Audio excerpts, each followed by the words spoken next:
Yes, good afternoon, team. Aren't we late as if time is also going? It is now 7 minutes past 1, and we are supposed to begin at 1 sharp.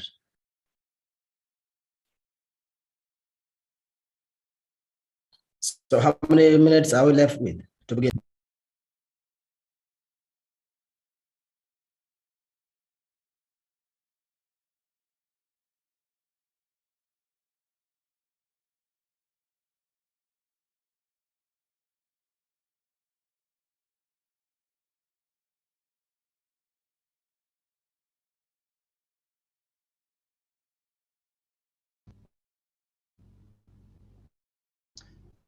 Okay, great. Once again, good afternoon, and you're welcome on board. I hope you're all seeing my screen that has been shared. You can just put a thumbs up in case you're seeing the screen that has been shared.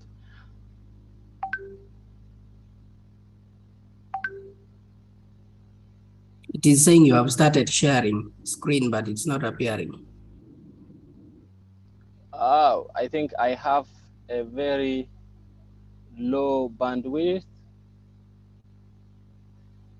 I don't know why you're not. But on my side, I'm seeing training on using Google Workspace, Microsoft Online, and Canva.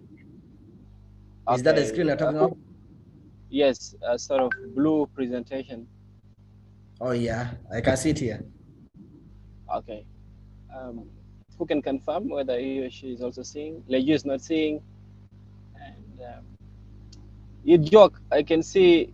Are you seeing the screen? Yes, Bida, I can see the screen. Okay.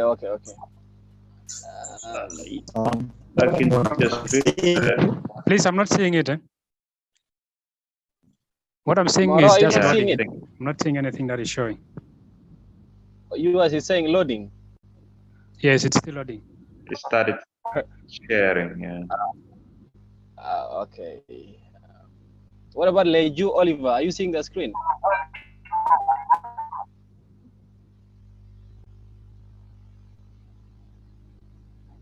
Okay, let me just stop sharing it and reshare again.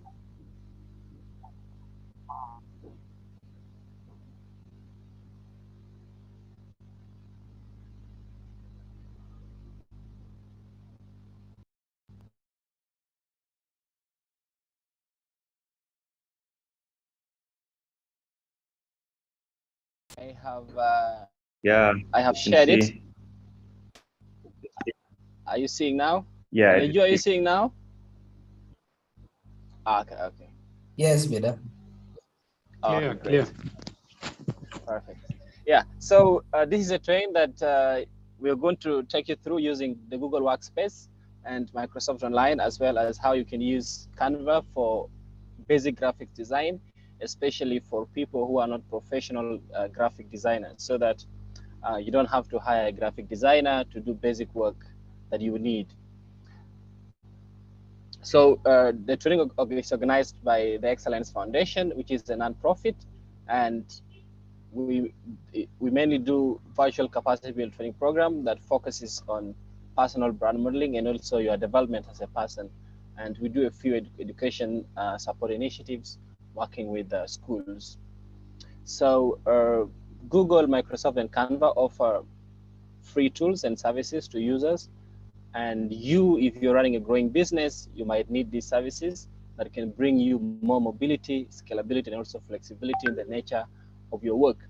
And also Google Workspace, Microsoft Online, and Canva comes into this picture when you really want something that you can work at a very flexible pace.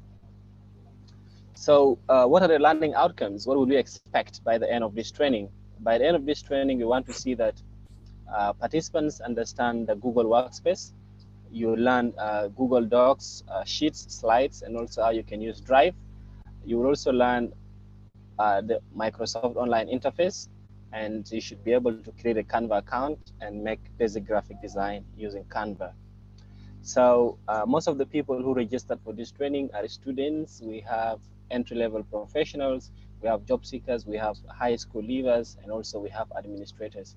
And all all people who registered are below the age of 40, meaning that we're dealing with mainly a very young population. So from the forms, you are asked what your expectations are, and most of the participants are actually interested in Canva.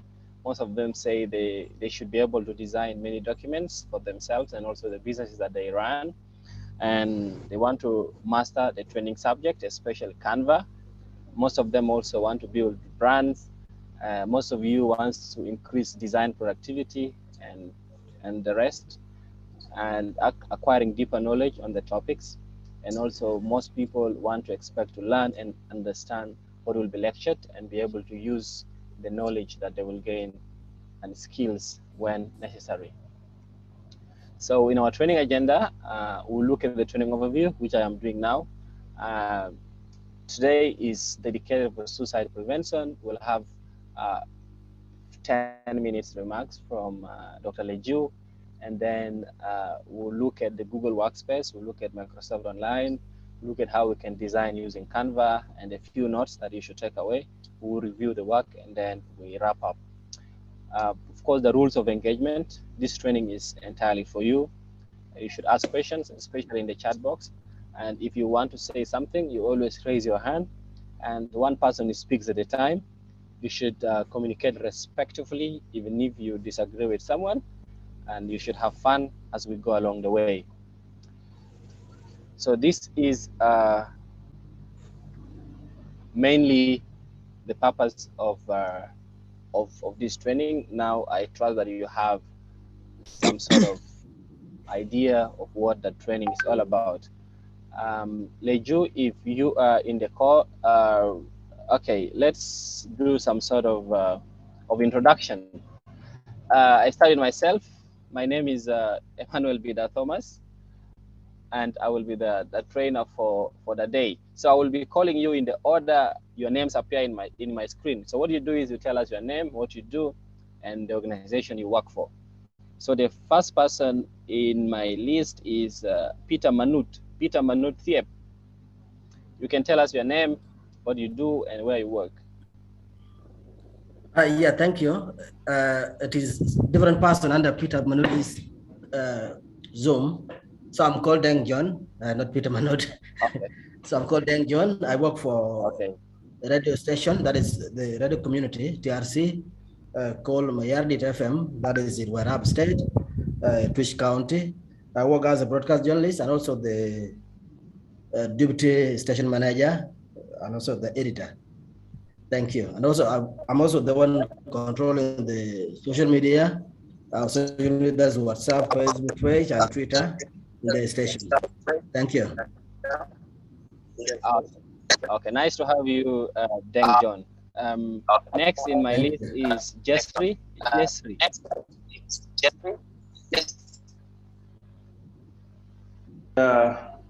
Thank you, Bida. Thank you for the opportunity. My name is Jesri Pasquale. I work in the field of HIV, TB as a field officer based in Yambio. Yeah, I hope this training can equip all of us with necessary information to be able to utilize. Thank you very much again. Okay. Next is Isaac Quote Agol.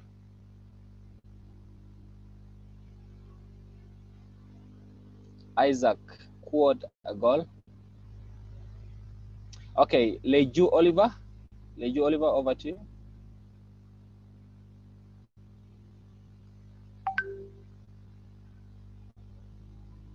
Leju Oliver, your mic is off. Your microphone is off.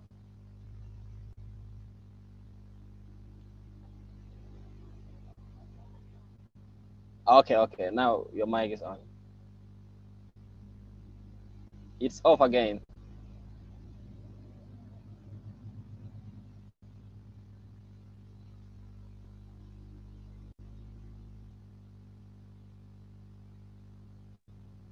We cannot get you. We can't get you. Okay, maybe we can come back to you later. Rejoice Martin.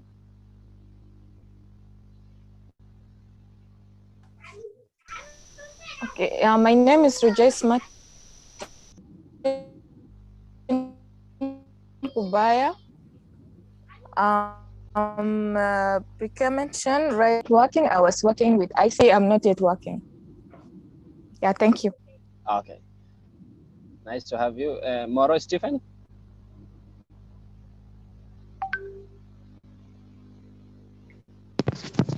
Yes, thank you so much for the opportunity. My name is Moro Stephen Brown Juma. I am a student at Uganda Matters. Thank you. Great. Nice to have you, Moro. And then we have Leju, Dr. Leju. Yeah, good afternoon, everybody. It's a pleasure to be on this call. My name in full is Leju Benjamin Modi. I work as HIV testing services optimization advisor with the ICAP here in Juba.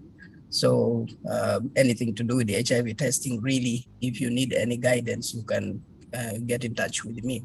But I would also like to say that I'm privileged to associate with the Excellence Foundation for South Sudan. And I'm glad to work with them to share the little medical knowledge I have for the sake of public health and public benefit. I'm glad to be in this call. Thank you.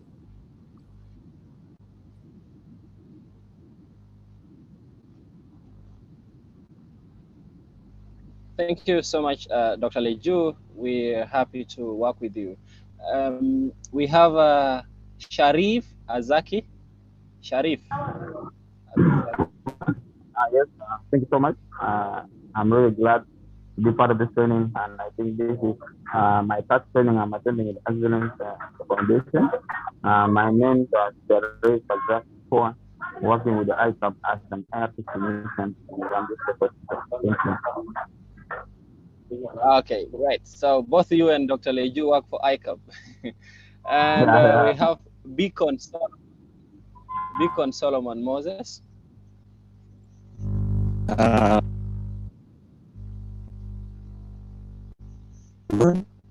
And I work as a consultant for Sudan International. Thank you. Okay, great. We have Tong Deng Akol. Tong Deng Akol. All right, thank you. My name is Tong Deng Akol. I'm a high school leaver. I'm glad to be here today for the meeting and for the training. Okay, great. We have Yidyok.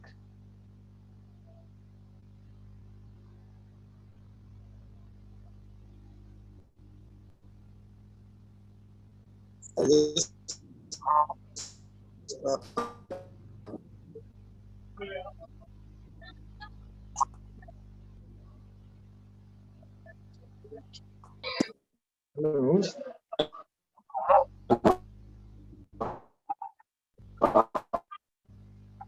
Hello. Yes, Yidyok, are you done? Hello?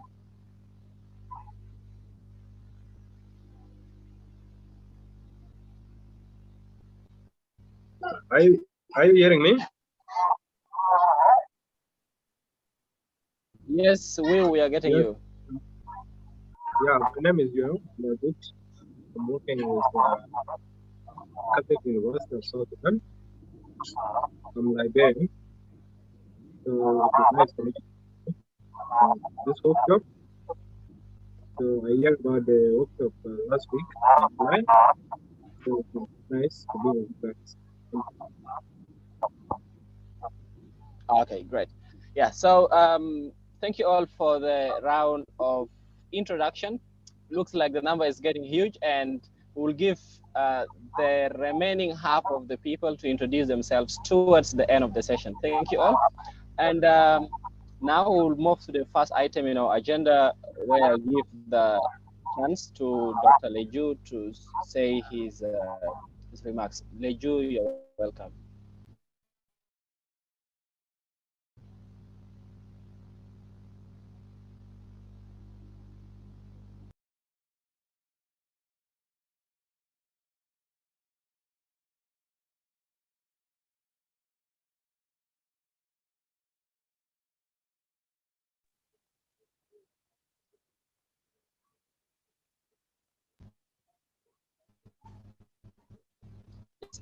Dr. Leju, are you getting me?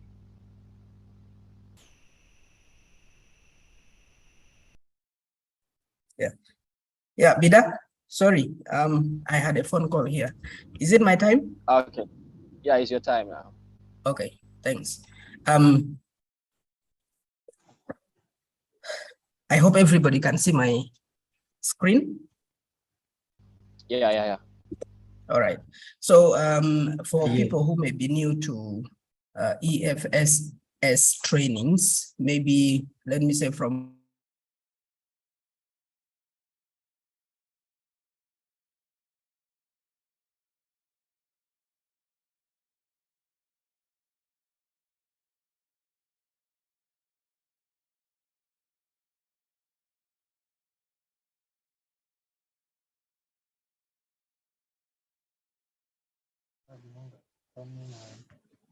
things about what can we do to prevent suicide. So I'm glad to again share this today with you, especially if you participated in the training that I facilitated in July.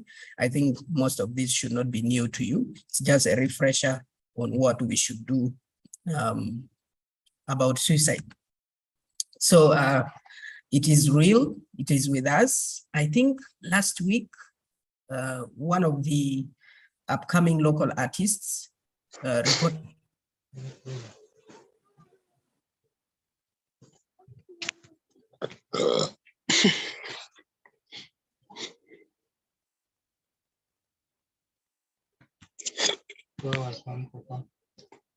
$500.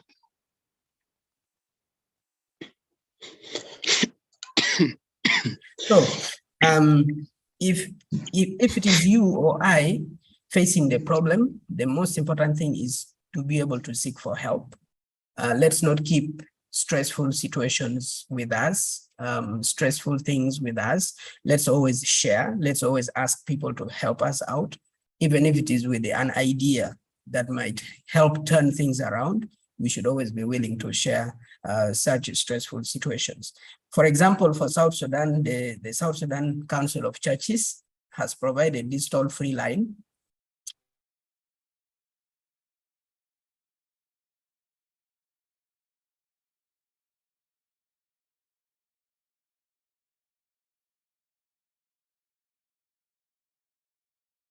To me, but it seems it works. And so please let's spread the news. If anyone is feeling down, feeling low, feeling life is not moving, we should encourage them to try this number 2222, and maybe they will talk to someone who can help them out, right? So it could be a friend, it could be a family member, it could be a counselor, professional counselor as such. Please, if you or I am the one facing the problem, we should not keep it to ourselves and think the solution is ending our lives, because that is definitely not the solution. Okay.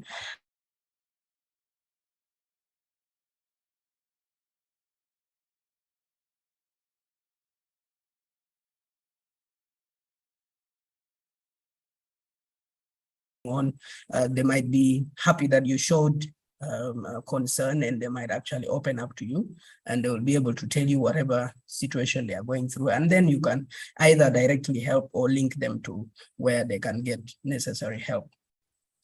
Important for us in this call is really to become advocates for prevention of suicide. Anything that is not really going well in our society, as long as we keep quiet about it, we are actually part of the problem, because we don't want to take action against it.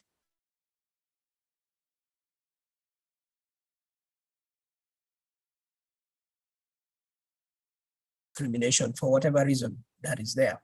Other cases happen because of hardships, economic hardships, and maybe different things really that people end up taking their lives for.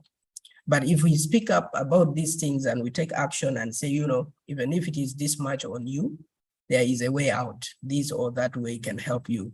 That kind of proactivity will help us, save more lives around us and even within the country and beyond, right? If you work in an institution that has impact on suicide programs to be included in your portfolio of whatever you are implementing, right? How do you as a program or an organization or institution help people, learn about suicide and prevent it, especially for institutions of learning? If we work with institutions of learning, since most of the people actually who commit suicide are young people, these people can actually go and change a lot of mindset out there about suicide, and maybe it will lead us to preventing it. Creating community programs to tackle suicide and preventing it for organizations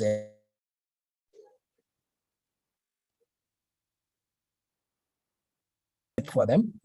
Talk to policymakers. If you have access to anybody involved in policy making or making laws or enacting policies and guidelines, please talk to them and say, what can you do in your capacity? Can you take this problem to the gathering and discuss with them and see if you can put together a policy that helps us prevent and manage suicide properly? So those are a few things that we could do as advocates of suicide prevention. Those were put by myself based on our presentation in July. However, CDC, that is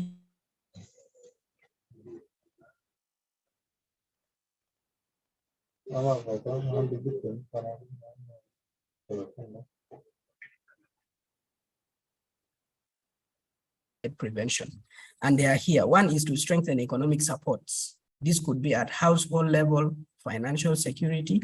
How do you do that? You don't have to begin issuing people money or distributing money here and there, but if you give something small and encourage someone to start something small, like a small business that they could run with, that might be a big deal, assuming that somebody really sticks to it, right? Strengthen access and delivery of suicide care. So insurance companies that provide cover, insurance cover, should be able to cover things like suicide cases. People who survive suicide should be covered by the insurance company for care and support. Create protective environment. How do we do this? We decrease the risk, lower the risk. For example, we should put stringent measures on things like alcohol and other substances that when people abuse often lead them to suicide. Okay, organizational policies and culture can also be modified such that the working environment for people is conducive and allows them to speak up against suicide or when they face things that could lead them to suicide. Promote connectedness. We can have peers that we want to relate with so closely, so often. It could be community engagement. All these can promote people feeling connected and freely sharing things that they are going through. Teach coping and problem-solving skills. The social emotional learning program would be very good to develop. And then parenting skill and family relationship programs should also be initiated, especially for community-based organizations that deal directly with the communities.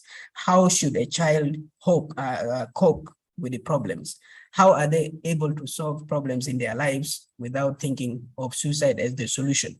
So people should be built on such skills so that they are able to later in life deal with the life situations positively. Identify and support people at risk. So people who have tried suicide, they have survived it, they may always have chances of attempting again and sometimes succeeding to kill themselves. So let there be crisis intervention, such as the hotline I mentioned there, 2222. These are some of the support people need. People at risk of suicide need such kind of support, according to the CDC, and that will be really helpful. Next is to lessen harms and prevent future risk. So after an intervention has succeeded, a suicide has been prevented successfully, it should not stop there. What next? How does this person then reintegrate into society without them to later on kill themselves, right? So things like safe reporting mechanisms and even messaging should be developed, should be encouraged in the community so that people safely report if they are in trouble or they are in mentally down and they have psychological trauma, things like that. If you want more, it's about a 60-something page document recommendations by the CDC. You can get it from this website. From that document, you read a lot more about how should we prevent suicide. And then the bottom line anyway is that prevention of suicide is for everybody. All sectors have a role, and you and I have a role. We should be able to do our roles, and then we will hopefully succeed to prevent or lower the frequency of suicide.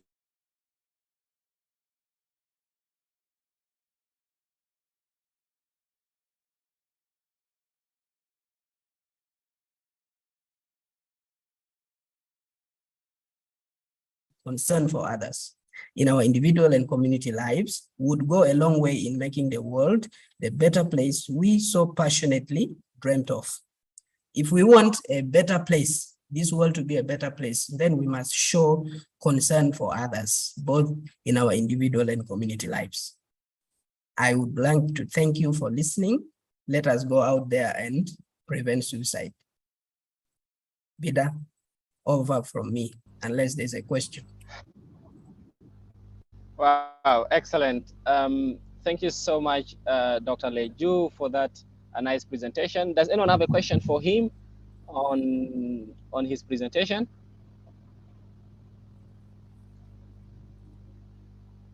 Okay, looks like there is no question. Thank you so much once again, Dr. Leju, and we look forward to doing our part in the prevention. Have a question? Especially in Have a question? Yes, please. What is your question? Yeah, my question is, this is Dengyon, and my question is, most of the experts that deals with such issues are based in Juba and partially in the States. And you see, these suicide kind of things doesn't happen in one place. It happens across the country. In case it happens where these experts are not there and they don't have access to this 4 times, how would that person be helped? Over to you, Dr. Leju. Well, thank you, Deng, for asking. I know our country so far has so much that we cannot probably discuss and solve in a minute or in a sitting like this.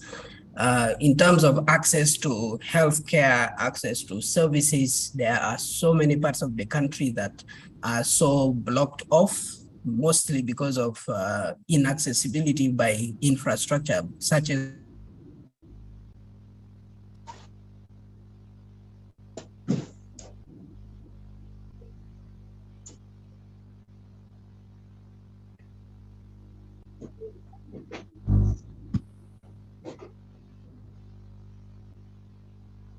encourage such people to call them. However, it is not going to be easy for me to really give a definitive answer on how we can approach this, because in this country, programs tend to be driven by the interest of the person behind the program. If their interest is somewhere, they may want to implement it at exactly where it is. That is the biggest challenge we have. So I think I don't have really a specific way to help here, apart from encouraging that if there is any access to phone, let's use the South Sudan Council of Churches toll-free number to seek that kind of help. And yeah, then you are here in this call. I know if you're in the WhatsApp group, you also have many people there who might be of help. If you get people who need such support, then you can always be a link for them. I don't know. That's really the most I could say, Bida. Thank you for asking, Deng. Yeah, exactly. Thank you, Lejo. And I'm also requesting. I'm also requesting if it can be just announced as a PSA on the radios across the country, so that people get access to this number. That is 4 times. At least they should have that idea, because now I'm seeing it is not to all. Yeah. Thank you. Okay, great.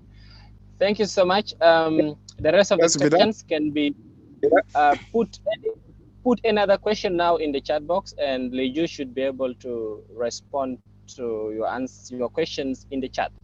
So we're heading straight to the next presentation for the interest of time. I hope you're all seeing my screen. Yes. Okay, great. Yeah, so of course, most of us know Google as a search engine where you can sort of search for lots of information that you're looking for. But maybe, again, Bida, can you yes, put it please. on whatever show? It's showing me the other slides there. Is it on presentation mode? Yeah, it is on presentation mode now. On my side, it is still appearing like not. I'm still seeing the other slides, 1, 2, 3 there. Are you seeing now in presentation mode? No, it's still the same. Oh. Which slide are you on? Maybe, let me try to Are you reshare? Yeah, okay. Thank you.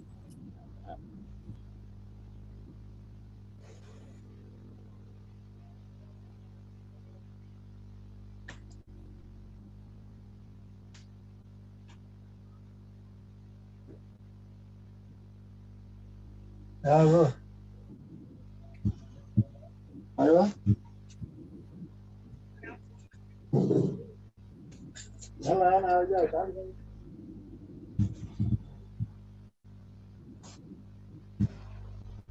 Please let us stay muted if, yeah, we should stay muted if we are not saying anything.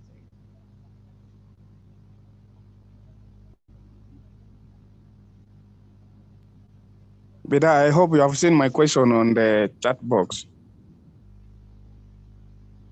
Yeah, definitely. Your question is noted. Leju, I think you are seeing now, right?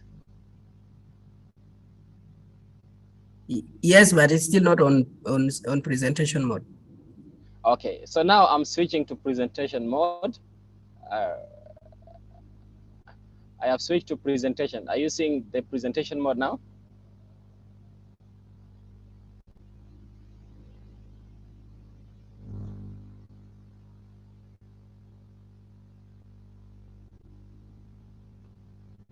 Or you are still seeing the other one?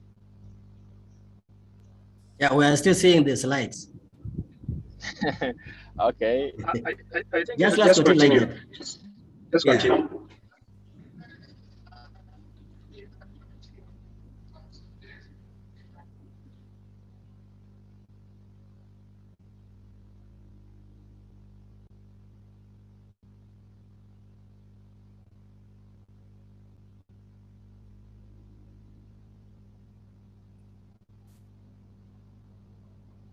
Okay, so we're looking at an introduction to the Google tools. So getting to know some of the tools you can use in the workspace and how you can adopt them to your work, whether you're a freelancer, whether you work for your business or you work for an organization. So you will just have an overview of Google and you look at some of the applications and how you can get started with some of those applications. So mainly we'll look at the basics, but then when you get the concept, then you get later after the training, you go sort of practice some of the things you will pick from here and even go beyond and advance your skills. So like I said earlier, many people know Google as a search engine where they go and look for information or look up certain things to help them in different researches that they're undertaking. But then Google is just much more than that. Yeah, for instance, like we said, Google is more than a search engine because it has advertising services. It has an Android operating system. It has maps. It has YouTube, which you can use, and it has desktop applications that can help you boost your productivity. So our main focus here will be on the desktop applications to help you get started with the nature of work that you are doing, whether in the office or for your business or for your freelancing job. So the desktop application for Google help you in about 5 ways. One, it helps you ease communication between you and your team or amongst different staff in an organization that you run. And also it is used for collaboration, like more than one person can work simultaneously on the same document with ease without the need to go back and forth, especially when you're working offline. And then also it boosts your productivity. You can get things done easily. And we talk of, Yes, please. Beda, I don't know which slide you are on now. I am still stuck on Google overview. Is it my internet problem? Am I alone or there are others? I think this is a general issue. If for us here, the same thing. We are stuck on slide number 3, Google overview. Same to me. Okay. Let me just change something. You could have shared a different screen than the one you wanted to present on. Are you seeing now? Desktop apps? Yes. Yes. I'm seeing it. Yes. Okay.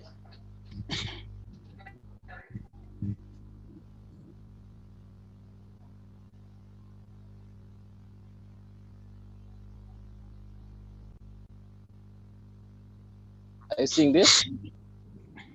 Yes, it's visible. Can you try to move to the next slide and we see if it can move with us? Okay. Are you seeing now? This is the next one. Is it moving? Yeah, it is. Although it's not on presentation mode, right? It's movable. Yeah, it's not on presentation. All right, okay. Like now, this was the previous one. Are you seeing this? Yes, World of Google, yes. Yeah, this is the next. This is the next. So I was here. All right, you may go ahead.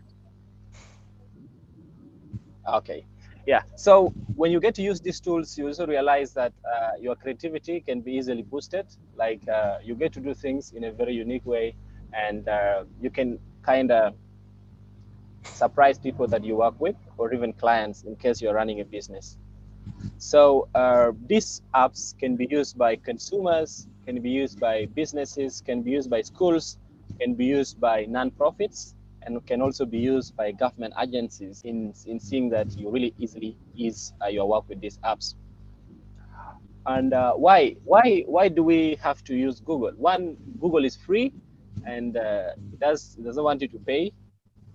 And then it requires only one account, and you don't have to install things. As long as you have internet connectivity, you will be able to use these tools. And then these apps of Google, they integrate seamlessly with each other. You don't have to integrate one app into the other. As long as you have the account, you'll realize that all these apps can be seamlessly integrated. And also Google has 15 GB of free cloud storage, especially for this free account that you create. And then Google is very secure, and it does auto updates for bugs. You don't have to go and update most of the desktop apps, because they do auto updates for any bugs that is noticed by the system. So what are the tools that Google has? Google has the Gmail, which is for email communication. It has Contacts, which is for storing your contacts. Please, if you are not talking, you should stay muted, because some of you are disturbing. You should make sure your mic is off. You shouldn't turn on your mic.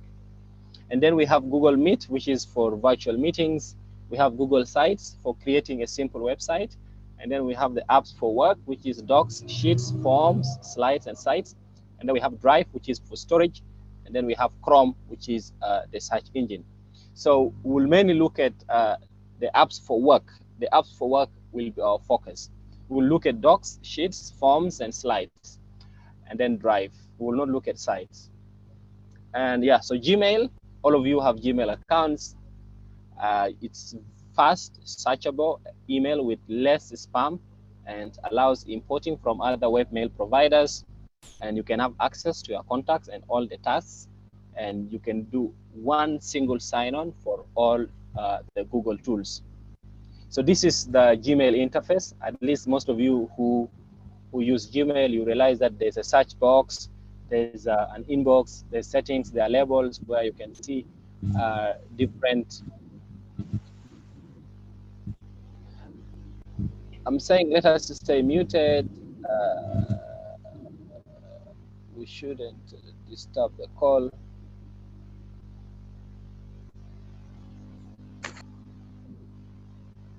Yeah, so this is how the interface looks like for the Gmail communication. And then we have Contacts, which is the contact manager. And It's like your online address book.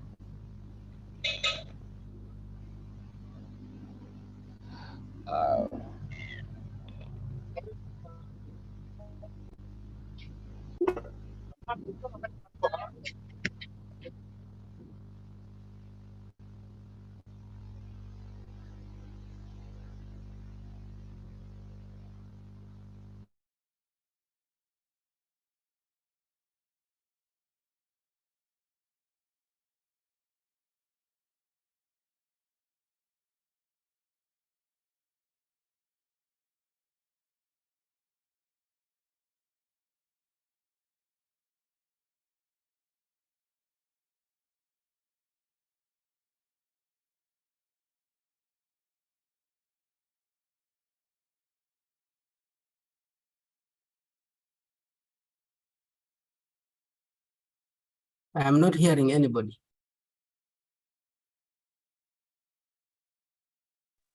Yeah, we are not getting anyone. Like Beda is gone.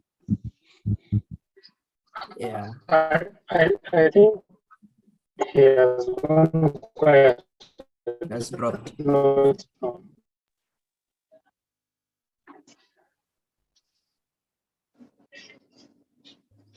Maybe it's a network problem.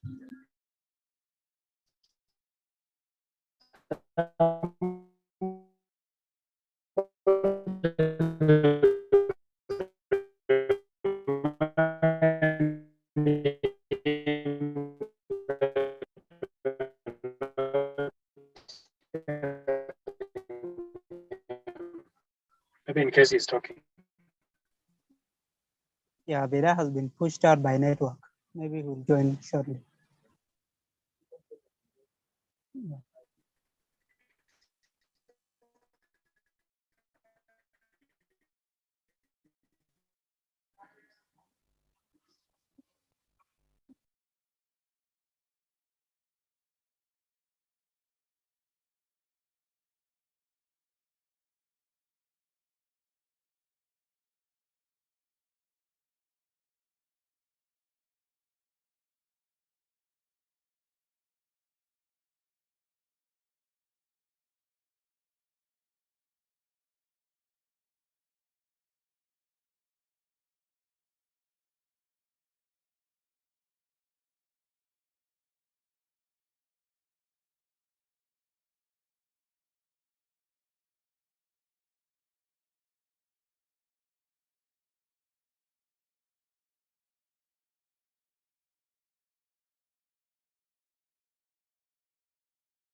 Yeah, I was knocked away.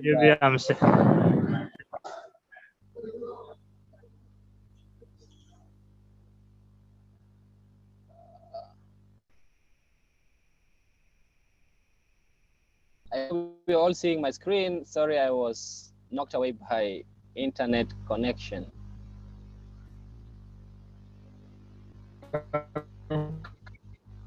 Yeah, the screen is visible. Hope you're safe. Okay, great. Yeah, so I was at the point of explaining the Google Calendar. I was saying that the Google Calendar helps you organize your schedule and also share events, and it can display your availability or busy time, and it can also sync appointments and reminders across multiple devices, because as you know, you can sign in your Google account in several devices, and you can easily track how your schedule is. So this is how the Google Calendar kind of looks like. It has some display options. You can display in terms of day, week, month, day. You can also search your events. You can also see whether you want to see your tasks, you want to see your shared schedules, you want to see your current time, and all your schedules will be displayed. And we have Google Meet, which is good for communication and collaboration. You can chat, video calls, and you can also do phone calls. And we have our Drive. Drive is used for storage and accessing files anywhere. And you can also share the files with others and choose their level of access, like being able to view, comment, edit, and you can store files for up to 15 GB storage. If you have files of more than that, then you will have to buy, and the capacity can be increased for you depending on the amount of money that you are willing to spend. So this is how the Drive looks like. It has a very simple interface that you can navigate through. Later on, we'll look at the practical aspects. And then we have Docs. So Google Docs is like, most of you are familiar with Microsoft Word. So Google Docs is like the Microsoft Word version of Office sort of suite. And then we have Sheets. Sheets is for creating spreadsheets, like entering data. So it is like Microsoft Excel for those who are familiar with Office suite. And then we have Forms. Forms help you create surveys, like the ones when we call for trainings, we use Google Google Forms to create forms so that people can sign up, and then we get the details. And then we have Slides. Slides is like PowerPoint presentations that help you create presentations online. So we have Sites that helps you create simple website on using your Google Office suite. And then we have Chrome. Chrome is to help you search the web, and it's very fast, simple, and secure. And it can also import bookmarks, settings, and history, and is highly customizable. And it has a launchpad to other Google apps. Yeah, so this is how you get started to Google. So I will now walk you through the practical aspects of what I have been talking about. Except this, yeah. So let me walk you through the practical aspects of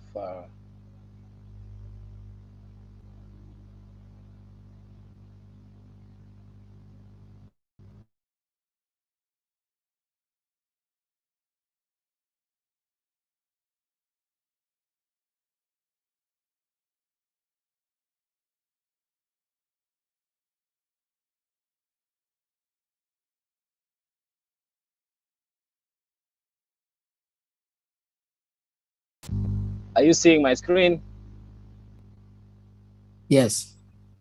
Yes, I'm seeing. Okay. Yeah. So this is the Google search bar. Okay. So this is where you can sort of search for stuff, and another way for you to easily search for stuff is for you to be able to specify. Like sometimes when you search for stuff, you can sort of get a lot of results sometimes, which may not give you precisely what you want. So sometimes you need to use some sort of ways so that you're able to narrow down your search to look for what you really want.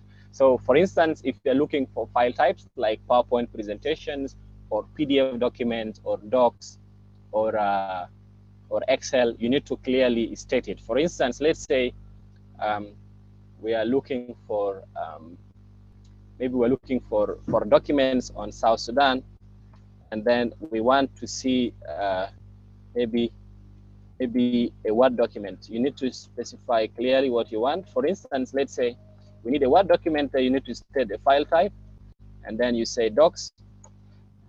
So your search will likely bring for you mainly docs, and then it wouldn't bring for you a lot of info, which is not really what you want. So here we have a mix of PDF and then Word documents, and at least, yeah. So we have this, and then when you are looking for, maybe for instance, info on, or maybe specific sites, let's say you need articles on South Sudan from the BBC, that you could say sites bbc.com, and then you will sort of mainly get results of news on South Sudan from the BBC. So it wouldn't bring for a lot of articles. So you realize that all these articles are only from the BBC. You see BBC, BBC, BBC, and BBC. So, and if you want, for instance, sort of are articles that mention only South Sudan, you could put South Sudan in bracket, and you will see that it will bring for you results that include South Sudan mainly, and articles that do not include the word South Sudan will not be shown to you. So this is how you can refine your searches, especially when you are doing sort of research and you do not want a lot of clutter being brought to you as you perform your searches. So then another thing is this: when you look at your Google interface, when you look at the top right, there are these 9 dots here. So when you click on these 9 dots, it will show you all the Google apps. I hope you're seeing this. You have here, this is your account. Here we have Google Search, we have Google Business Profile, we have Google Maps, we have YouTube, we have Google Play Store, we have Google News, we have Gmail, we have Meet, we have Chat, we have Contacts, we have Drive, we have Calendar, we have Translate, we have Google Photos, we have Duo, we have Shopping, we have Finance, we have Docs, we have Sheets, we have Slides, we have Books, we have Blogger, we have Hangouts, we have Keep, we have Jamboard, we have Classroom, we have Earth, we have Collections, we have Ads and Collections, again, Ads and Culture, we have Google Ads, we have Podcasts, we have Google One, we have Travel, we have Forms. So all these are the Google sort of apps that I've partially explained them. So this is where you get them. You just come to, when you see your interface, and then the top right, these 9 dots is where you can get all these apps, and you should be able to access them. So this is so anything with the Google interface. And then this one is Gmail. Like you want to go directly to your email, you can just click here and it should take you to your email. You see it opens your email inbox. And then when you come back here, we have images. After Gmail, you will have images. So images help you sort of, when you're doing an investigation and you want to perform searches by image, you will come here. Anything you search here is mostly image results that will be brought to you. Or you can even insert an image, you can drag the image or upload it, and then if it's an image on the internet, you can paste the link here, and you should be able to search, and it brings you results. Yeah, let me go back to my interface. Yeah, and then here is when you want to customize your Chrome. You want to change the background to look something different. You want to edit the shortcuts that you already have.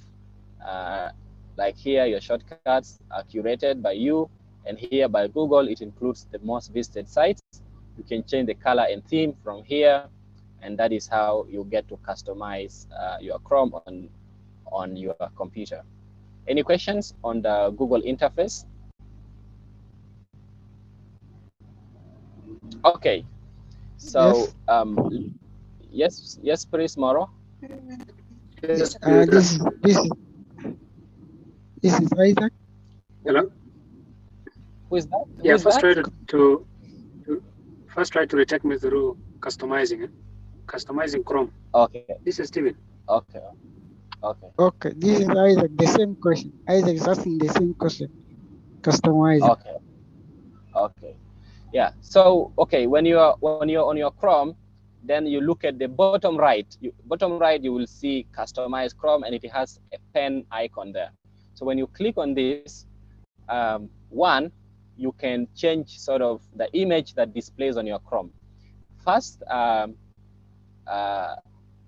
Google has some that are provided for you here.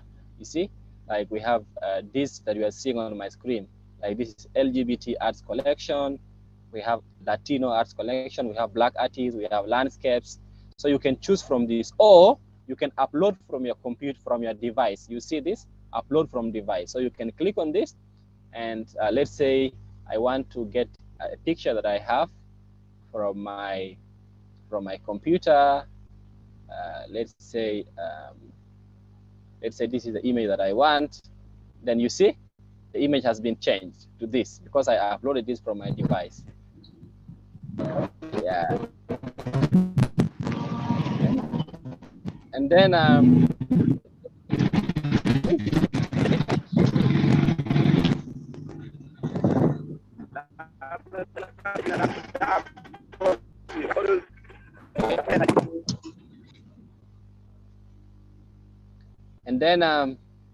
and then the shortcuts. The shortcuts imply like you see these things that are shown here. So these are the shortcuts.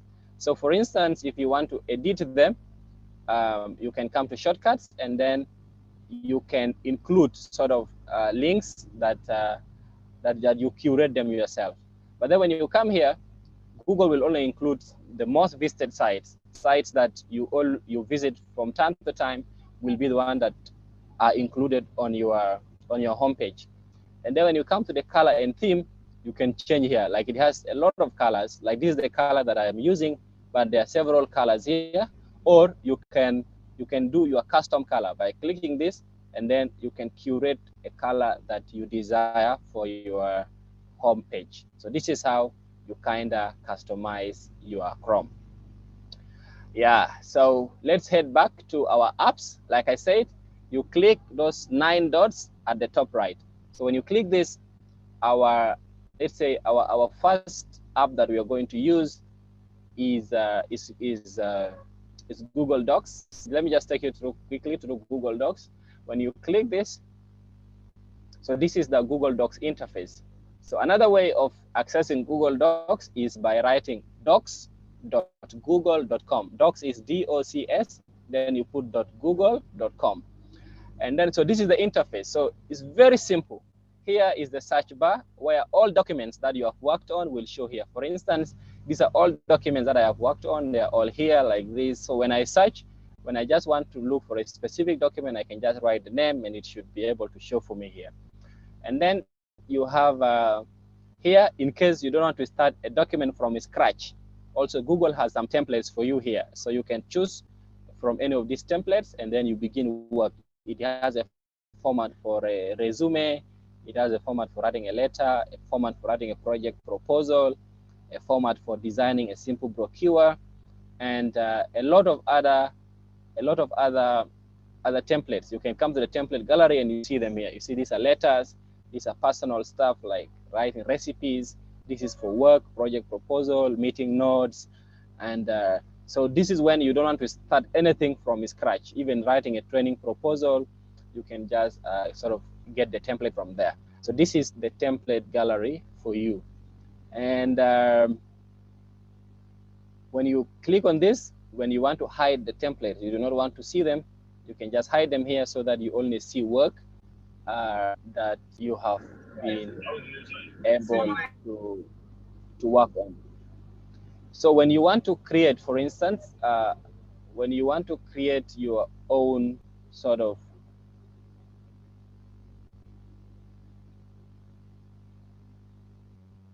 When you want to create your own document, you can click this plus where you see blank document. So you click on it and you should be able to work on your own document that you start from scratch. So this is the interface, very simple for all of you. It has like 1, 2, 3, 4, 5, 6, 7 tabs, the file tab. So the file tab is kind of telling you whether you want to create a new document, whether you want to open an existing document, whether you want to make a copy of a document, whether you want to share your document with others, or whether you want to publish it on the web, whether you want to share via email, whether you want to download it. You can download as a Microsoft Word, you can download as an open document format, you can download as a rich text, as a PDF, as a plain text, as a web page. You can also rename your document here. You can make your document available offline, and you can change languages. You can do page setup, and where you can print here. So these are the things that you can use. You can sort of use from the file tab. And then in the edit tab, you can sort of undo, you can redo, you can copy, you can cut, you can paste, you can select, you can find, and you can replace. And then with the view, you can change the mode to editing, to suggesting, to viewing. And then you can work on the rulers, the print layout, and section breaks. With the insert, you can insert images from either the computer or from the web, from your drive, from your Google Photos, or by inserting using a URL, or by using live camera. You can insert image using any of these ways. You can insert a table by doing this here. You can just draw the table. Once you are done, you can click. And then you can draw. For instance, you can draw simple pictures that you want. Use new here, or you can draw from your drive. You can insert a chart. It can be a bar chart, a column chart, a line chart, a pie chart, or you can insert your chart from Google Sheets. And then you can insert a horizontal line. You can insert an emoji. You can insert smart chips like people, file, calendar, invite, or place. You can insert dates. You can insert a drop down. You can insert a footnote, building blocks. You can insert the special characters. You can insert equations. You can insert a watermark, headers and footers, page breaks, bookmark, links, and table of content. So you realize that these are all the things that you can actually work on using your Microsoft Word. And then format is when you want to change the text. You want to make the text bold, italic, or underline, or strike through. Paragraph styles, you want to change the paragraphs, including borders and shading. We have align and indenting. We have line and paragraph spacing again here. Whether you want to adjust your columns, you want to use like this is single column, double column, or triple columns. We have bullets and numbering. We have headers and footers, page numbers, page orientation, or if you want to clear any formatting that has been done on the document. And then we have tools tab. The tools tab is where you can check on your grammar, whether your grammar you can run a spelling and grammar check. You can do your word count. You can review suggested edits. You can insert citations. You can look at linked objects, even your dictionary to look up the meaning. You can do voice typing. So with the voice typing is where you can only talk, provided your accent is okay. You can just talk, and the document will do the voice typing, will do the writing for you instead of you typing. You can just talk, and it will type for you without you having to type. And then we have notification settings, we have preferences, we have accessibility. And then we have extensions. Google Docs work with extensions. You can add extensions that help you sort of boost your productivity. Already there are a list of you can click get on add-ons to see which add-on you want. And then in case you want help is there. You can do training, you can be trained, you can receive updates, you can read their privacy policy and the terms of service. And then down here, these are shortcuts. All these are shortcuts of what is already explained here. Like this is to undo, to redo, to print, to run a spelling and grammar check, to do paint format, to zoom, to change the text style, to do the text font, the text size, whether you want to make it bold, italize, underline, text color. you can do this. You can insert a link, you can insert an image, you can align, you can edit the spacing, you can do a checklist, you can bullet your points, and then you can increase indent or you can decrease. So these are just shortcuts of what we already explained, these steps. And then here we have this where you can put the title of your documents. Let's say practice. Let's say this is a practice document. You can just write your document title here, practice docs. So this is already the title of your document. What you do is you do not need to save because it is being saved automatically. You don't have to click anywhere to save your document. As you type, it is being saved as long as you have access to the internet. You don't have to click any sort of edit and stuff like that. And then we have here is when you can see comments. In case all of you are collaborating on this document, you can see the comments that are being made by people that you're working with on this document. And then here we have share, is when you want to share this document with someone, and then the person should be able to see it. For instance, who is using a computer now? You read for me your email. Let me share with you this document. Who is joining from a computer? Read for me your email. Yeah, J-O. Steven 9. J-O? B-O-Y. B-O-Y. Joba. Yeah, that. 424. Okay. Who else? Yes. Yeah. M-O-R. Who else? M-O-R. Moro Stephen. Moro right? Stephen is already there. Yeah. Okay. Leju So, Benjamin. okay. Leju Benjamin. Okay. Then like this, you can then choose what sort of authority or what sort of access do you want to give to these people. If you give the person an edit access, the person can delete stuff from your document, the person can replace stuff, and the person can do a lot of things. Like this person has the same access as you, who is the owner of the document. And then when you do viewer, this person cannot make any changes to the document. He can only see. You can only see what you have written, and he cannot edit anything. And then when you do commenter, the person cannot again edit your document, but he can make comments using the comment section. You can make comments that, hey, please do this here, but the person cannot alter anything that you have written on your on your document. So in case you want to put a message for the person, you can say, hey, you can maybe say, hey guys, you can say, hey guys, let us work on this, let's say maybe project proposal. Thank you. And then you can click send. So these people should be able to receive an email in their inbox. Now, if you want to change the access, maybe let's say I want to make them editors, you can just come and change. He's now an editor. He's now an editor. He's now an editor. That is one way. Another way is maybe you just want to share this with people that you know, and then you don't have to enter their emails. What you do is you can come here, general access. You come here and you say anyone with the link. And then again, it will ask you, what do you want anyone with the link to do? Do you want anyone with the link to view or to edit or to do what? Then when you click edit, and then you can copy the link here. You see this, copy link. And then you say done.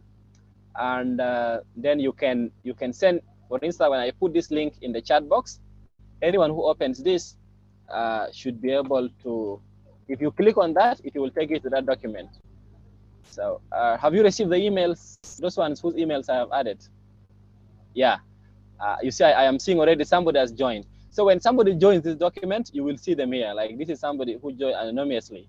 So I can see that, hey, another person is already on this document and they're already working on it here. You see, I can see Jesse has joined. You see, I can see here that this person is active on this document. You will see their activity here. It will show you up here, and it will track the edit history that any of us makes. So let's say, of course, this is a practice docs.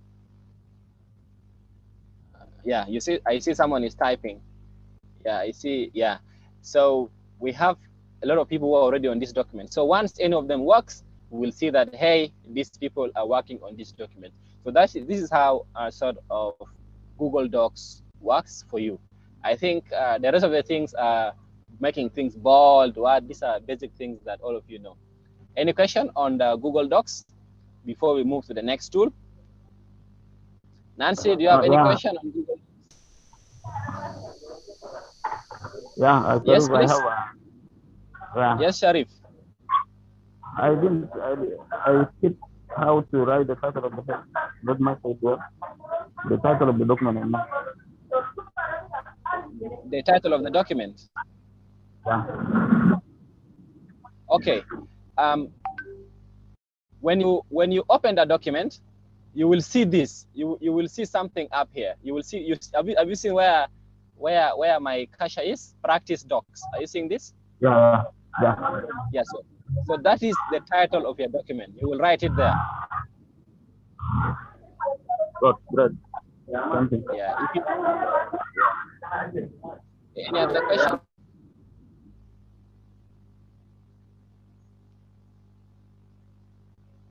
Any other question? Please, you need to raise your hand so that I see. Yes, Lobur. Your mic is off. Lobur, your mic is off. Lobur, your mic is off. Yes, it's on now. Yes, I can get it. Okay, how do you insert?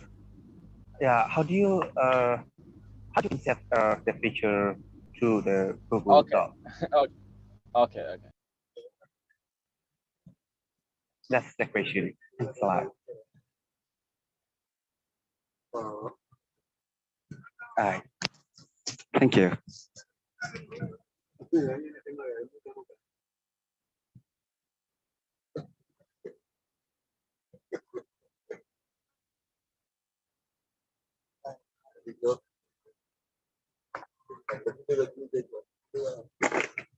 أنا طالع من سيه لكن بعد أهلا كله.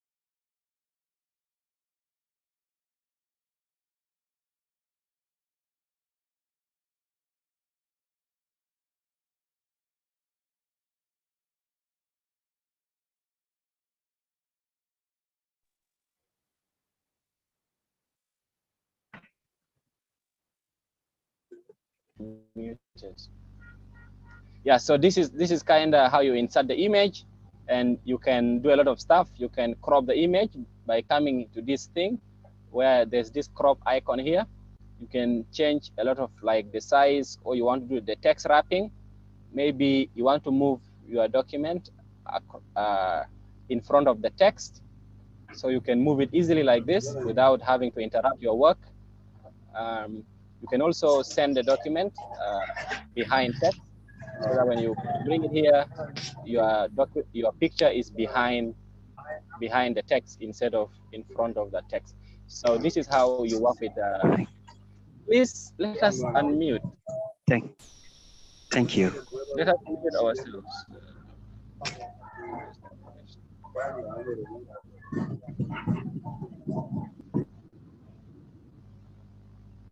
Yeah, so this is how you insert a document, an image in the Google Docs. And then another thing is, yeah, I think basically that is that. Other things are basic. You can just do them. Yes, Moro? I see your hand is up. Yes, thank you so much for the opportunity.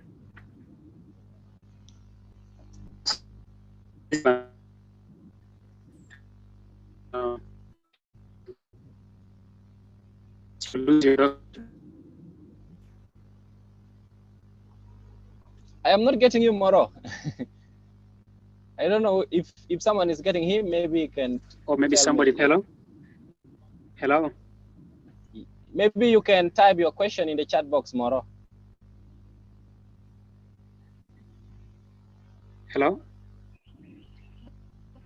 Who is that? Yes, you are allowed. Let him continue. Yes, what I was saying. Mm. In case you already have your document and you've given the authority for other people to also do an edit or even add, and somebody tend to like deleted the whole document, would you be in position to recover the document? Or if somebody is doing an editing, will you know who has done the editing or who has deleted what? Yeah. You can kind of check. You can kind of check the edit history to sort of give you who has done what during a certain period of time.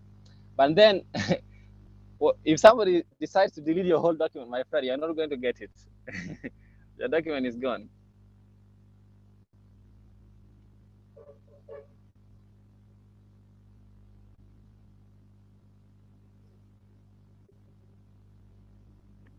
I was meaning the text, not actually the whole document, but the text. Yeah, when the person deletes the text, you're not going to get it. Oh my God. Yeah. Then... So that is why you should be cautious about what kind of access do you want to give to a person with whom you're sharing the document. Yeah. So that is how it works. Excuse me.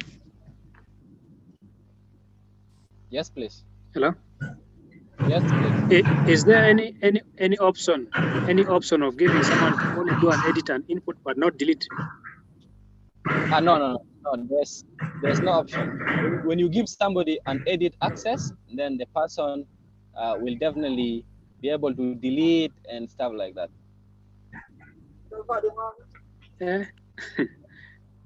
Yeah. All right. Yeah.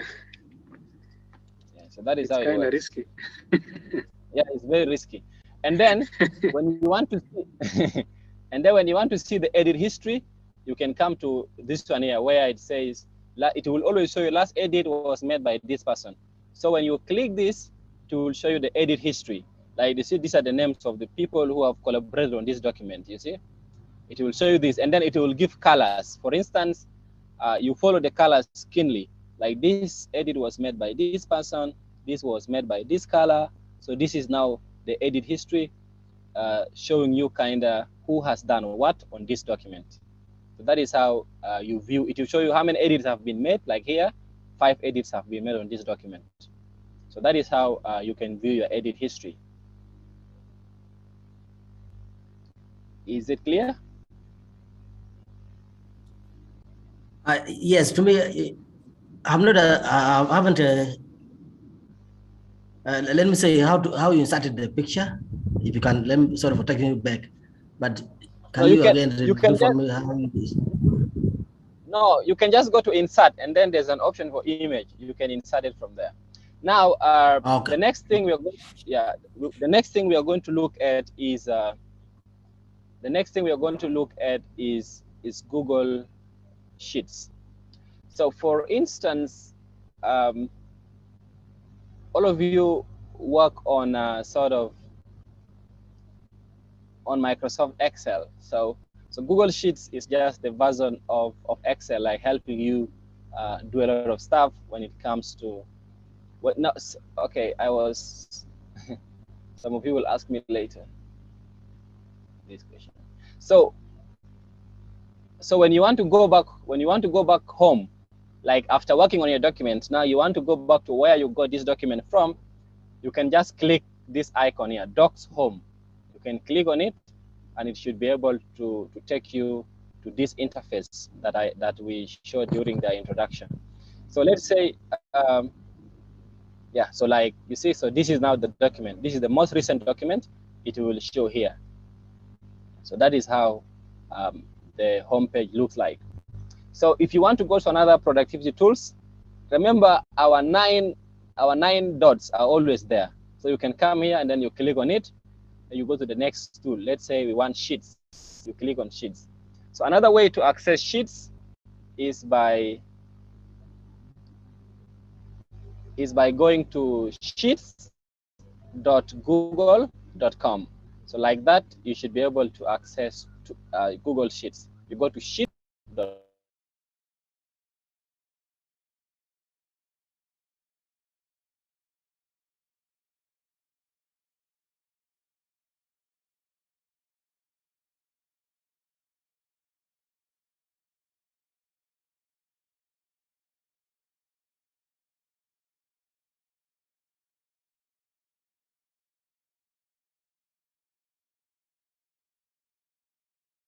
Bida, you are muted. You are talking, but you are muted. Bida, can you hear me? You are muted. Okay, are you seeing my screen? Yes, it's showing the Okay. sheets here. Yes. Okay. Yeah, so I was saying that the sheets has the same interface like Google Docs.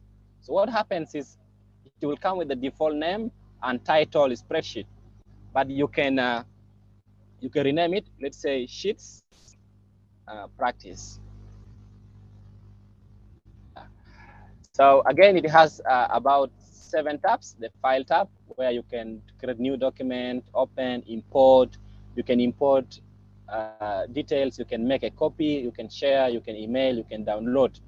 So here you can download as Excel. You can download as open document, as PDF, as comma separated, or as tab separated.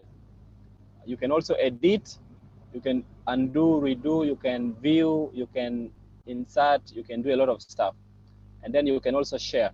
So for instance, let's say let's just do a simple spreadsheet. Let's say this is for serial number. Maybe let's say this is for names in full. Let's say this is for sex. Let's say we're working on a results. Let's say this is maths, English, science, this is SST, and this is total. So you could do this, and then you just put you can put 1, 2.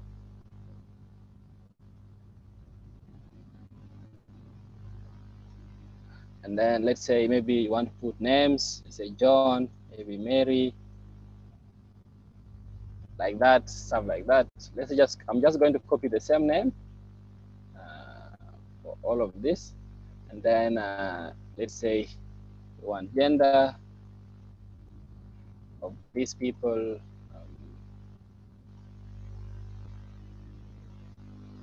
And let's say we want their marks.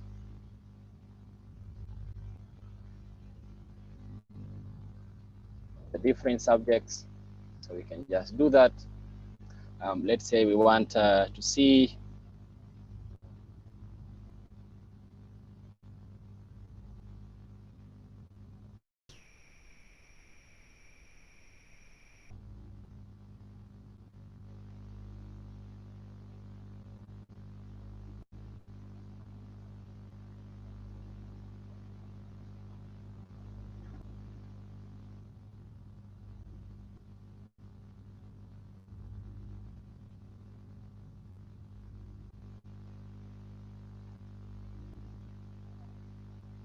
yeah. So this is just a simple spreadsheet. Don't mind about the data. The data is not accurate. It's just for purposes of practice. So for instance, if you want to insert a new row, you can just right click here, and then you say insert a row above. You can insert another row above. Yeah. And then let's say maybe you want to make a title. We could just merge this. Let's say maybe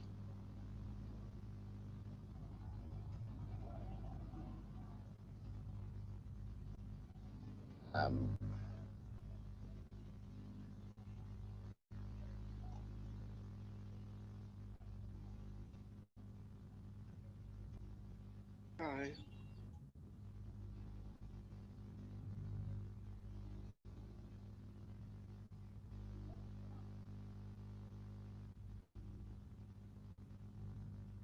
So you can just do that. You can just do some sort of data entry, and yeah, you should be able to do that. Now, let's say maybe you want to put borders across this data. You can just highlight the data like this, and then one way of putting borders is by just coming here and then you say all borders. So you find that now your data has borders around it, something of that kind. And then let's say maybe you want to sum the total. Of course, you can insert functions. You say sum like that, and so this one will automatically be there for all this. Yeah, so this is how you sort of create a simple database using a spreadsheet. If you want to sort of look at your data, you want to do data analysis in terms of cleaning, you can do data cleanup here, you can remove duplicates, you can trim white space. If you want to do data validation in terms of what sort of data do you want to be entered in a particular range, and yeah, but the basics is this. You can share your data here. For instance, let me share with the same people earlier. We can share with Moro, I can share with Leju, I can share with JY, yeah, was that correct? Yeah, something of that kind. Let me say all of you are going to be editors. Let me give you, hey, check this spreadsheet, check this sheet. You can say thanks. So if you want to get the link, you can copy the link like this. Then the sheet has been sent. And I can also change it to make sure that anyone with the link can edit, for instance. And then I can copy the link. I can put it for all of us in the chat box so that you can access and work on it at your free time. So this is how you work on Google Docs. Again, you can insert a lot of stuff. You can insert images. Yeah, image here, but image, there's a difference. Whether you want to insert an image in a cell or you want to insert image over cells. For instance, let's say if you want to insert an image in a cell, you need to choose the cell.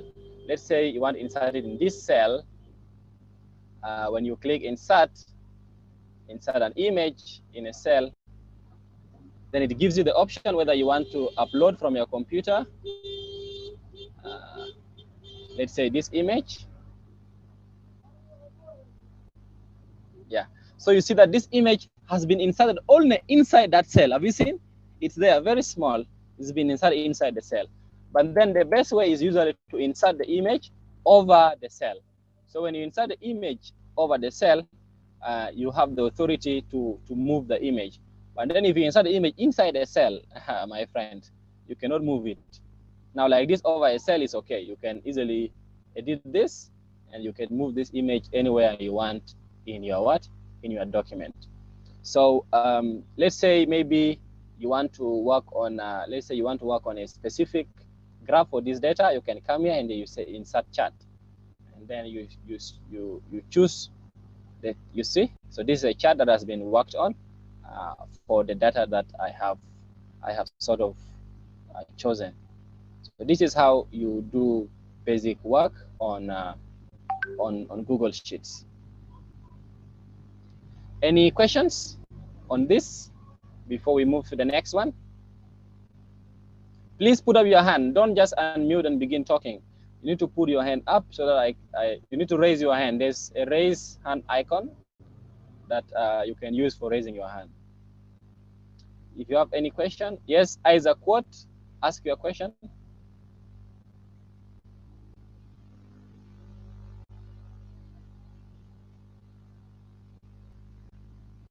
Oh, Peter Lual, you can ask your question.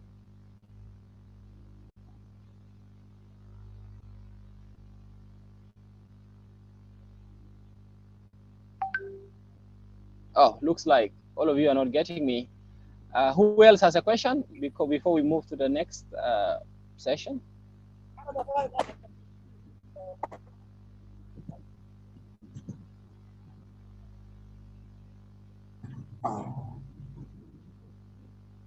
Yes, Lobur, you want to ask a question? Okay. You've got, I mean, you've went correctly on what we exactly expecting now. How can you calculate? How can you do what?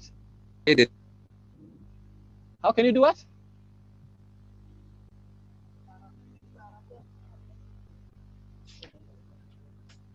I've not gotten your question, my friend. There's someone there. There's someone there. There's someone there ask, how did you edit?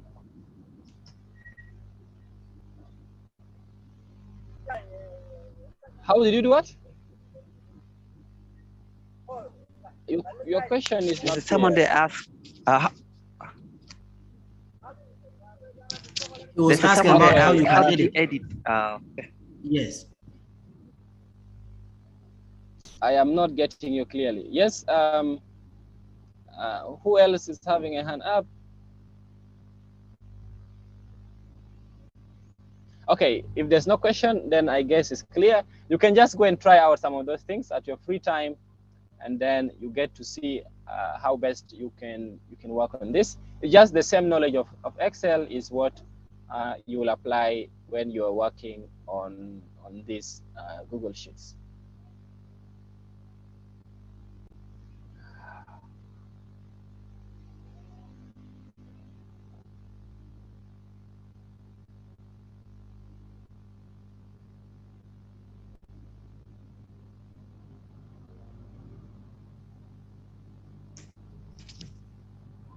I don't hear anything. Oh, you are asking how I calculate the total marks?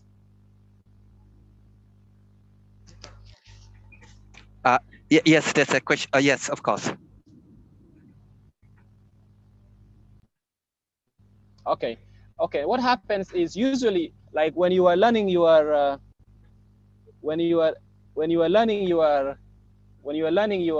your Excel, you are taught functions. Yeah. For instance, when you put your equals to, and then you have a range of functions. One of the functions is sum. It will show you here. You see, meaning that for you to calculate the total of numbers within a range. And then we have average. Average is when for you to find the numerical average value for a data set. And then you have an if function, whether you want to test value based on a logical expression. And then we have count, when you want to count certain numbers. So these are functions that you can explore, like sort of giving this, and then what you need to know is the data range. When you know the data range for which you want to calculate, then it's very easy. For instance, let's say one total of English up to SST. First, you go to where you want your answer to be. Let's say you want our answer to be here. Then you say equals to, then you put sum, then you put the value. For instance, you can just come here and highlight these values like this. It will show you here that you want to do the sum of E5 up to H5. Then you close the bracket and then you enter. So this is now how you calculate the total. So the same thing with the average. You know your data set, and then you should be able to do that. I think that is clear now. Thank you, Granted. Really love that. Yeah, thanks a lot. Okay, great.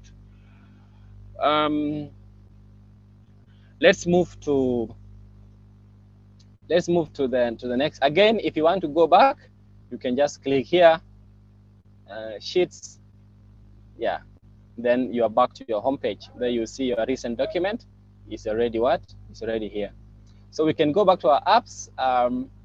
Let me take you quickly through forms.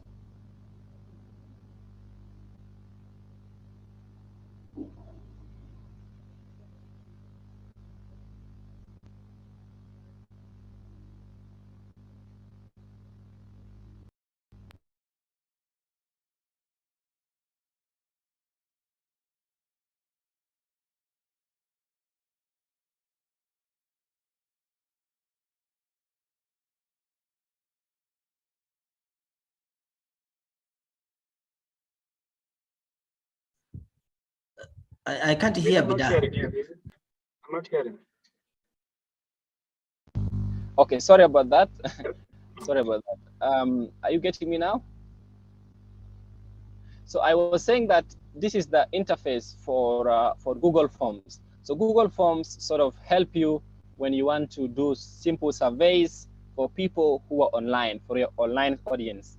And you can look at its interface. It's very simple. You again have the search, you have a blank, you have templates. In case you do not want to start it from scratch, you can look at the sample documents and see how they were created, or you can just get them and edit and work on your document. So for instance, let's say we want to create a blank form. You click on forms. Yep, so this is our form interface, and you have the title here. Let's say you can put the title here, you can have the title form, and it has these three interfaces. This is for questions. This is where you will see the answers that people are giving to your form, and this is where you can do some sort of settings to your form. So let's say we want to give our form a title. You can click here, let's say forms. Let's say forms practice. Forms practice. Yeah. So with forms practice, you can then it will take automatically this title. They will assume that this is the title you want again here. So this is fine with us. Then you can put a description for your form. Let's say, please enter your details for the exercise. But then it can be something longer. It depends on what you want. This is just because I don't want to write a lot. But you could put a longer description. It can take many words, you see? It can take very many words, as many words as you want to write. It can take several words here. And then also you can be able to bold, to italize, to underline, and even to add, to insert links to your to your form. And then you can even remove formatting if you like. You can put bullet points. You can also put a numbered list. And then you can put your questions here. For instance, let's say our first question is maybe, what is your name? What is your name? And then you can choose what kind of answer do you want the person to put here. Do you want the person to put a short answer or a paragraph answer? Or you want to put a multiple choice where you can put and then the person has to choose one answer? Or whether you want to put a checkbox where you want to put several options and the person can check which options are appropriate for them. Or you want to put a drop down where you put a list of answers and then the person can choose from the answers. Or whether you want the person to upload a document, you can click this document upload. And whether you want the person to put a linear scale. For instance, you have a scale of 1 to 5. You want the person to choose which one works for them. Like maybe on a scale of 1 to 10, and then the person chooses their scale. And then we have multiple choice grid. This is for research where, for instance, you want a person to say whether they agree or they disagree or certain things. And then a checkbox is similar to this. And then whether you want the person to insert date and time. So these are the options. So it depends really what answer you want the person to put here. For instance, let's say, what is your name? You want just a short answer. So like this is done. And then you want to put here required. When you put required, it means if a person does not answer this question, the form cannot submit itself. So the person must answer this. If the person does not answer, the form cannot be submitted. And then here, when you come here, you can do description. Like you can write some sort of thing about this, that please maybe write 3 of your names here. This is a description, like adding some value to the question, you see? And then when you come here to another one is response validation. So response validation is where you want, what kind of answer do you want here?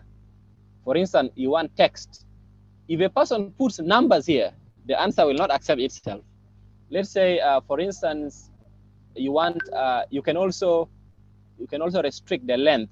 how many words do you want the person to put here? Let's say you want the person to put a maximum of 10 letters. If the person puts an answer more than that, then the response cannot be accepted. So this is what we call by response validation when you're putting questions to a form. And then if you want to add another question, you click on this plus here. And you click this plus, it brings for you another space for another question. Let's say gender. So when you say gender, if you want to make it bold, you can click bold. Then you can choose. So you can say male, you can come here. You can say, you can put this male, female, or others like this. And then let's say it's a multiple choice question, or let's say it's going to be a drop down, so it's going to be like this. And then you want to say also this question is required. If you don't answer it, your response will not be accepted. You want to put a description like this. Then you can ask which, maybe say, what sex do you identify with, like this. So like that, this is already your second question. And then you have here, this one is in case you have a form, you've already worked on a form, and then you want to import the questions. When you click this, you should be able to import the question from previous forms, you see. Like, for instance, it gives me these forms, then ask which question do I want to import from here? But for me, I do not want to import. And then this one here is when you want to put a title and a description for your form. And then here is when you want to add an image to the question. Here is when you want to add a video to the particular question. And here is when you want to add a section, another section of your form. Because we could say that we want the first section of the form to include personal information, another one educational background. So this is where you can add section to the particular form. And then here you will see the responses. In case people start submitting responses, you will see the responses showing here. And then here you can do more settings. If you want to make the question a quiz, like an examination, you can make it a quiz here. And then if you want to make more edits on the responses, for instance, if you want your form to collect people's emails, you can check this. If you don't want to collect emails, you can put it off. If you want it on, it will collect emails. And then here, if you want the responders to receive a copy of the response, you can put it either you can say when requested, the person will request. You can say always, as soon as the person finishes the form, the response will be sent to their email. And then allows response editing, you can put it on. This means that a person can edit their response even after submitting the form. But when you put it off, the person cannot edit their responses once they submit the form. And then here, you can do limit to one response. This means that one person can submit the form only once using one email, except the person has different emails. But as long as the person has one email, that email will not be accepted again. Only one response for that email. And then, so this is it here. And then the last part is the presentation. How do you want your questions to be presented? If you want to show a progress bar, if you want the question order to be shuffled from time to time, or if you don't want. And then what confirmation message do you want to be shown? Usually the default one is your response has been recorded, but you can edit this to include any info that you want. Let's say, for instance, practice exercise, let's say practice exercise received, like this. So you can save it. And then you can view result summary. So people who submit responses will be able to see this. And then usually the details for people are saved automatically as they fill the form, so that when they lose their connectivity, they will not have to struggle to find it. So these are the settings you can do on your form. And then another thing is, if you want to see how your form, if you want to customize the theme, for instance, you can do the text style for the header. You can change here. Let's say you want to change to new times. You see, it's been changed here. If you want the questions to be changed to new times again, you see, we have changed here. You could change also the font sizes. And then if you want to insert a header for your form, you can insert image. Let's say I want to, they have already formats here. that you can work with in case you don't have a ready image. Let's say we want this one, then I can insert here, then I can choose a color. Let's say maybe I want the green color for my work. Then background color, again, I can again choose, then I am done. So you see that now my form as a header. You see this header here? You see? So this is the header that has been added to my form from the theme. And yeah. And then if you want to view, you see this eye icon, this thing that looks like an eye is for preview. When you click it, it's now going to a different, yeah. Let me share that again. Let me share a Chrome tab.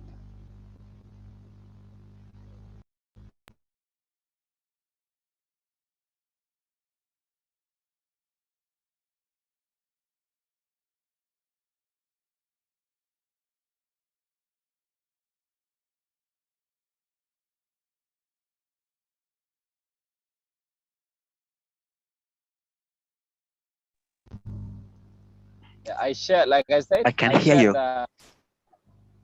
I shared the wrong one, but then once you click on this eye icon, you should be able to see your preview. And then of course this is for undo or redo, and then send is when you, for instance, now you want to share your form with people.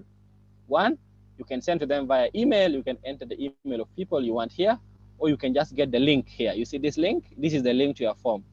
You can shorten it, and then you can copy like this. Then, for instance, I can put for all of you in the chat box so that you are able to see the form. So another way is, again, let's say I want Moro and Leju to join me in editing. You can click these three dots here, and then you come to add collaborators. You see add collaborators here. Then I can add their emails. Again, we can edit this form with all of them.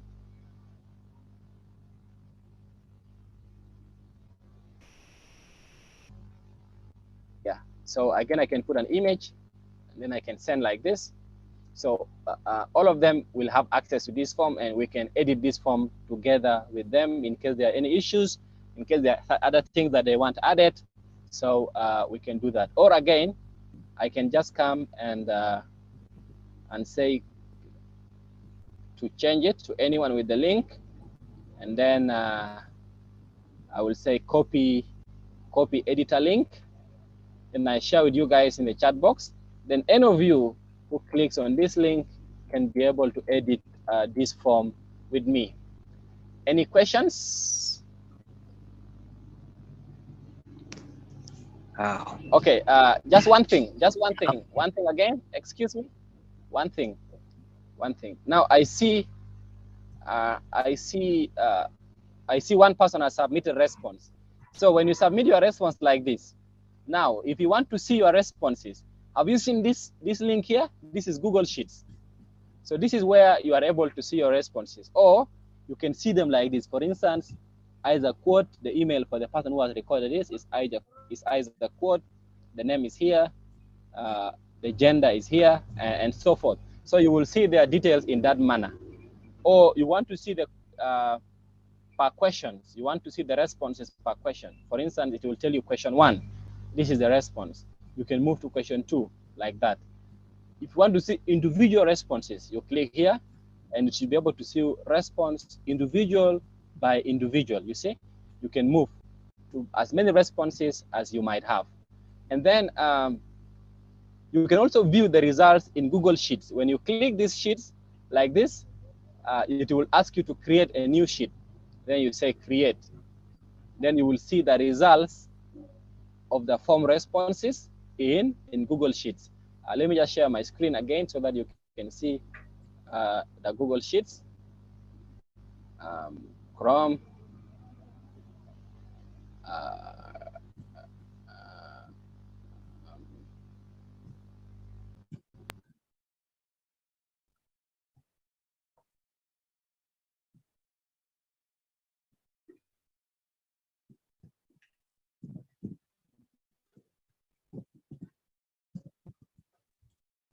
You are behind the mic. Bida, you're behind the mic. Sorry, man. So I was saying that now, like these are the results. You see, these are people who have filled the form. You will see the information here.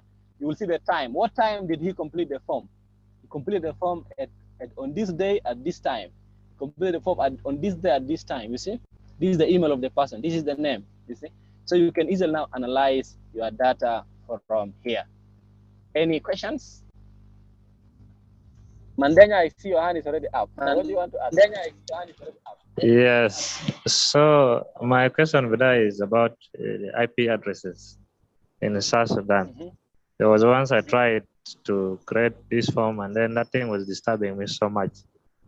So I don't know exactly in South Sudan why we have a domain or. Did it ask you for IP address? Yeah. Did it ask you for IP address? Yes.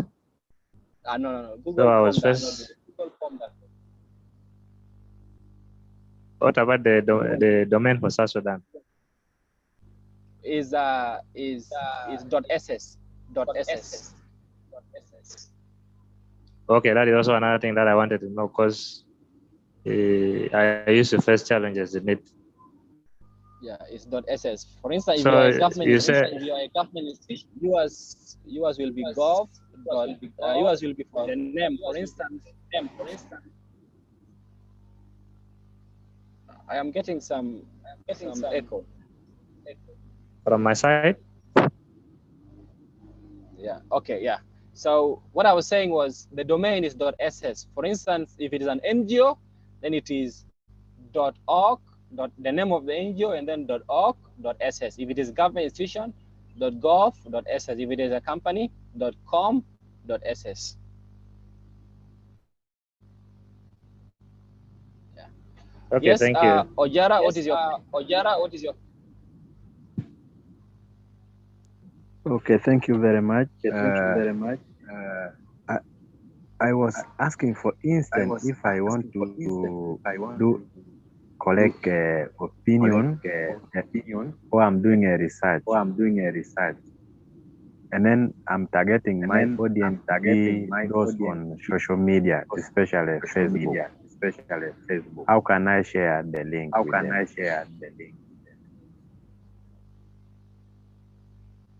Yeah, you can just get the link and then post. Remember, I showed you how you can share the link. You can just get the link, and then you post on your Facebook and say, hey guys, you fill this short survey or fill this short opinion poll so that I get your views about this subject matter. That is how it works.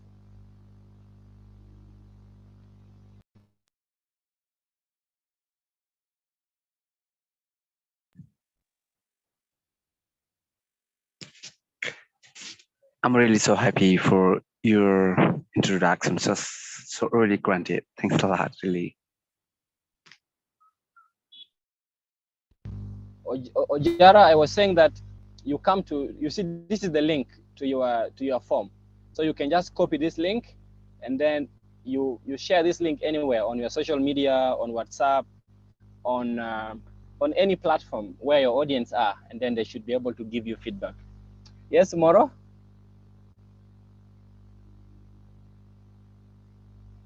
Moro, I see your hand is up. Yeah. Yes. Mm-hmm.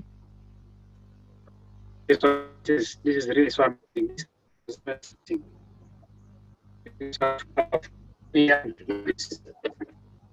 So just my is in relation to logo.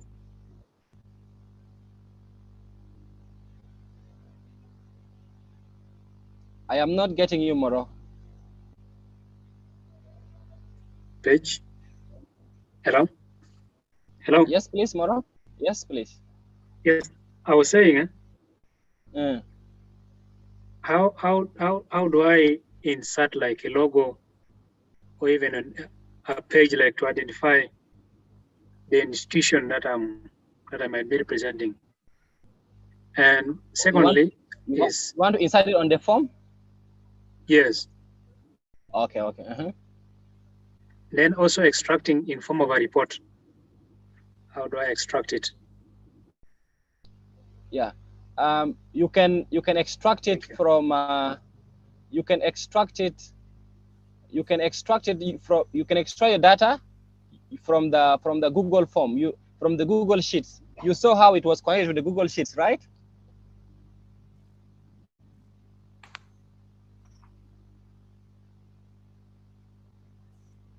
Are you getting me?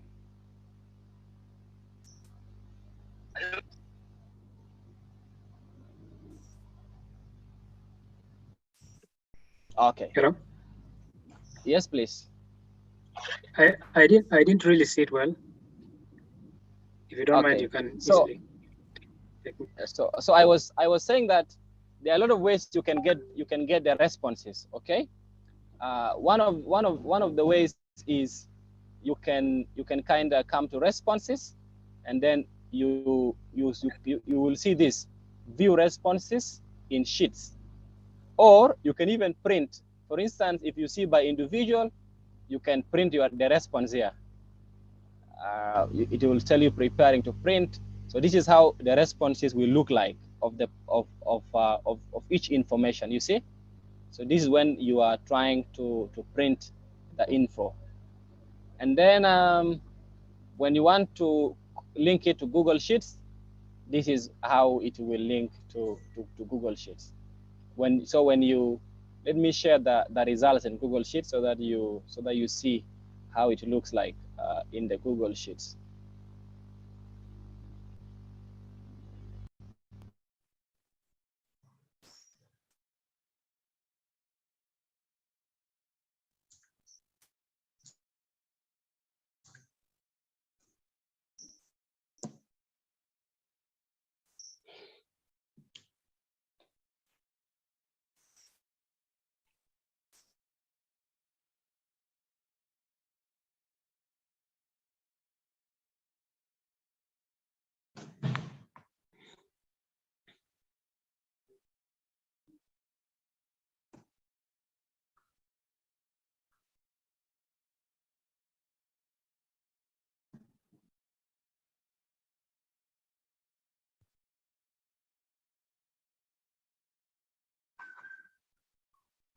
Moro, I hope that is clear to you.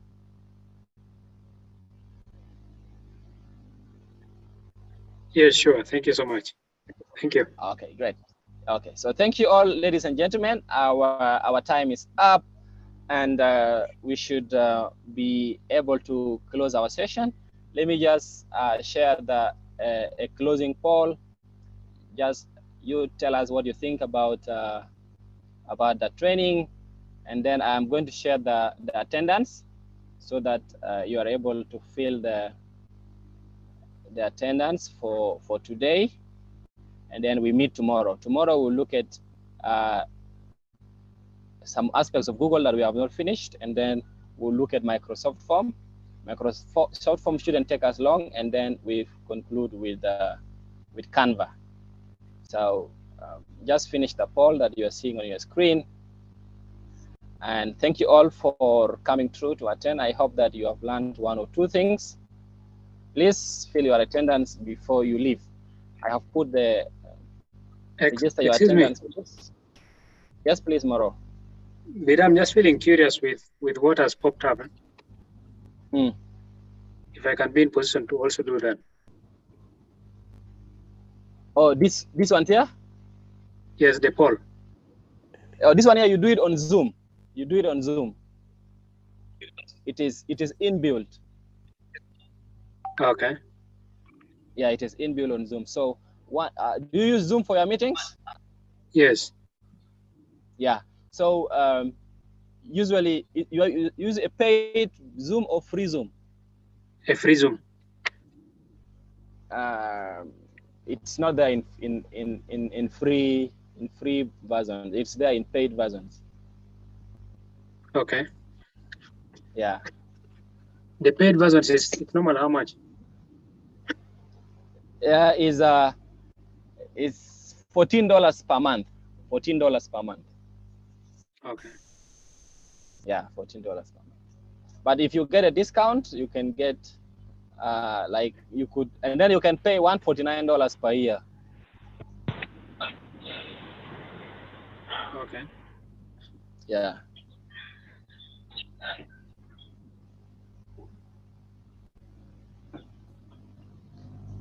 Okay, then you can just copy the link for the attendance and then go and fill it later after the meeting. Thank you all for coming through.